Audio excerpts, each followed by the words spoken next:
Hi people, ndabasuhuza mwese abantu mudukurikiranye kuri Bavandimwe TV.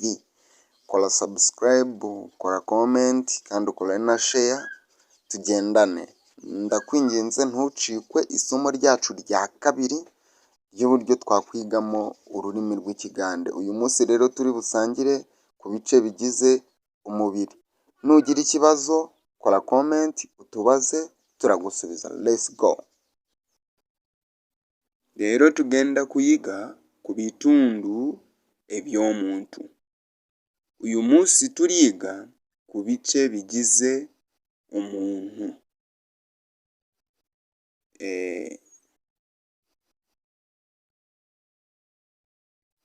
Omutwe guyina enviiri, omutwe ufite imisatsi, amaaso, enyindo, omumwa, amaaso, amazuru n'umunwa, kugira ngo nawe nusoma usome nk'uko nsomye.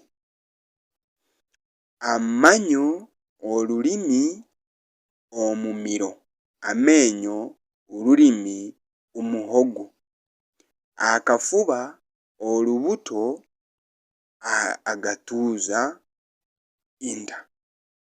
Akafuba, olubuto, agatuuza, inda. Agatuuza, inda. Nibyo ngibyo twabashije kugira ngo twigeho kuri uyu munsi. Rero nawe ndakwinginze ngo nusoma ano magambo ugerageze no kuyandika mu gitabo cyawe. Ubonye ukuntu agiye akurikirana, nubwo nagiye nandika rimwe ariko nta kibazo, uri kureba ukuntu byagiye bikurikiranye nawe urabireba nta kibazo.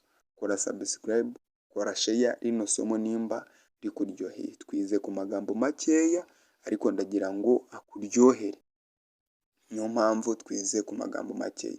Tuzagaruka rero tugarukanye ibindi bice bigize umuntu nk'amaguru, ikibuno ndetse n'ibindi bice bigize umuntu. Twinjire n'imbere turebe amagufwa, ibindi bintu byinshi bikenewe kwigwaho.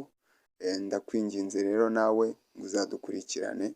Murakoze cyane, mwari muri kumwe nanjye Deo MC.